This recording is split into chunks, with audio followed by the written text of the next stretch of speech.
Salut à tous, c'est Laurent et bienvenue dans ce nouveau tuto sur Affinity Photo. Aujourd'hui, je vous montre comment réaliser une planche de photos d'identité. Pour cela, on va commencer par se créer un format de photo d'identité. Donc, on fait fichier nouveau et on va se créer un format de photo en millimètres. Hop, et on va prendre le format de photo qui est de 35 mm par 45 mm. 45 mm. On peut rester en 300 pixels par point. C'est très bien, et on va se mettre en CMGN puisque ce sont des photos destinées à l'impression. Ensuite, on va pouvoir cliquer sur Créer.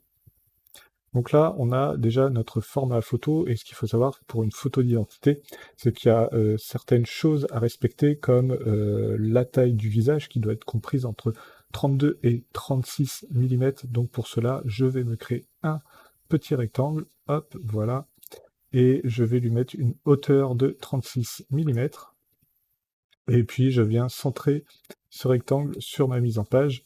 Donc là, vous voyez que j'ai activé le magnétisme pour centrer mon rectangle très facilement, et ensuite je viens mettre des règles afin de pouvoir cadrer la photo comme il faut, et je viens supprimer ce rectangle, ou le cacher comme vous voulez. Moi je le supprime, j'en ai pas besoin ensuite. Ensuite, on va venir importer notre photo. Donc pour cela, on va faire un fichier placer, et on vient chercher notre photo d'identité. Donc on fait ouvrir, et on vient placer la photo, hop, comme bon nous semble. Et comme vous voyez là, je suis pas dans les bonnes normes, donc il va falloir que j'agrandisse la photo et que je me mette bien à peu près au centre de la photo, comme il faut. Et donc là, je respecte normalement à peu près les règles d'une photo d'identité. Alors bien sûr, normalement, sur une photo d'identité, il ne faut pas sourire, du moins pour la France. Ne pas sourire, ne pas avoir de signes distinctifs, de couvre-chef, etc. Je vous mets toutes les règles des photos d'identité en description. Ça sera sûrement pour le passeport ou pour la carte d'identité. Là, c'est vraiment juste pour l'exemple, et si vous avez votre propre photo, eh bien, essayez de la passer sur un fond neutre, comme un fond gris, comme on a ici, ou un fond blanc, et pour cela, il va falloir détourer toute votre tête. Pour cela, vous pouvez utiliser tous les outils de détourage disponibles dans Affinity Photo, mais là n'est pas le sujet.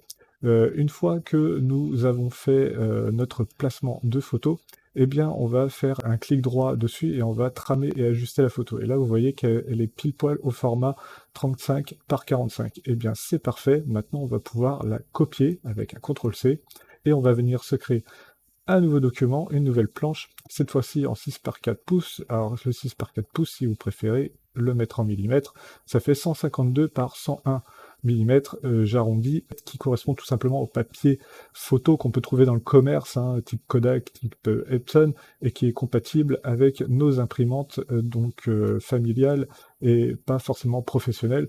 Donc là, vous pouvez le faire chez vous, et vous n'avez plus qu'à créer votre format. Vous faites créer, et vous vous souvenez, on a fait un CTRL-C juste avant, et ben là on va pouvoir faire un CTRL-V, et vous voyez que on a directement notre photo qui est importée.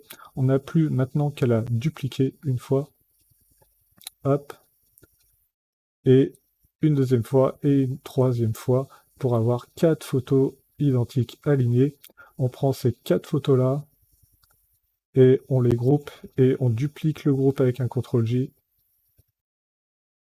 On prend nos 4 photos, hop, on fait un CTRL-G pour grouper, et on fait un CTRL-J ensuite pour dupliquer ce groupe, et ensuite on n'a plus qu'à, hop, venir glisser notre groupe sous le premier groupe, et ensuite toutes ces photos là on peut les grouper toutes ensemble et pour ne faire qu'un seul groupe, et venir aligner ces photos directement sur la planche.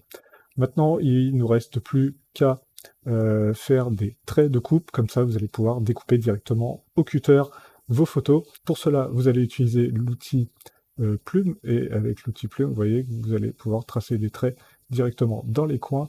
N'oubliez pas de mettre, bien sûr, une épaisseur à ce trait.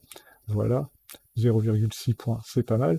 Vous pouvez faire un CTRL-J pour dupliquer donc ces traits de coupe dans le coin, et venir, en maintenant Shift, le mettre à l'opposé, Et ensuite, vous pouvez aussi créer un petit trait, des petits traits de coupe, voilà, juste ici, entre chaque photo.